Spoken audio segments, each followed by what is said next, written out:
So kami po ay pauwi na ngayon mga kaubayan. At tapos na po kaming namalengke. Ngayon po ay uuwi na po kami mga kaubayan. At dadaanan lang po namin, nabibili kami ng bigas doon sa party doon. So Brad. So antabayanan mo po yung mga kasunod na videos nito mga kaubayan. At dadaan lang po kaming bibili ng bigas, tapos dire-diretso na po kami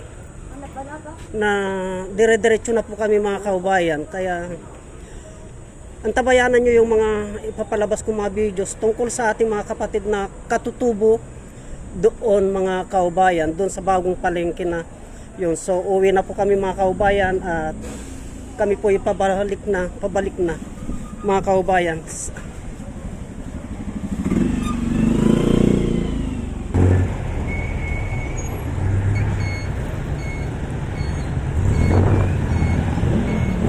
So bali nandito ako sa bilihan ng bigas mga kaubayan.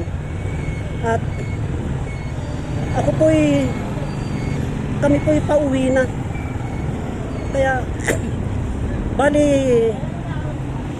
dito po ako namimili ng bigas mga kaubayan kasi mura lang po ang bigas dito.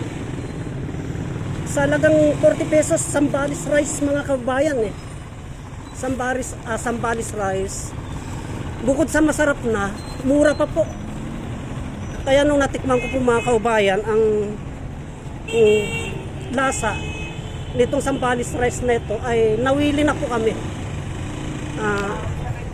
Ito na po yung gusto ng mga bata. Yung lasa niya po, basta hindi lamang po nagbabago yung lambot niya mga kaubayan. Napakasarap pong kainin. Napakamura po, Sambales rice. Medyo matagal na din po akong gumagamit nito mga kaubayan. Bukod sa mura na nga, masarap pa. Sir, isa. Dito lamang po sa gilid. Dito mga kaubayan, dati namimili ako sa looban. Pero nahirapan po ako. Kaya nung nasubukan ko dito, bukod sa hindi na ako nahirapan mga kaubayan na pumapasok sa loob kasi nandito na sa gilid. Walang abala mga kaubayan. Kaya yan po. Kaya antabayanan nyo po yung 1,000 sir. Antabayanan nyo po mga kaubayan yung live ko mamaya. At saka yung mga ipapalabas kong mga videos tungkol sa mga ginawa kong tungkol sa mga binili kong mga halamang gamot doon mga kaubayan. Pwedeng paigang pa ganun. O okay na yan. Okay na yan.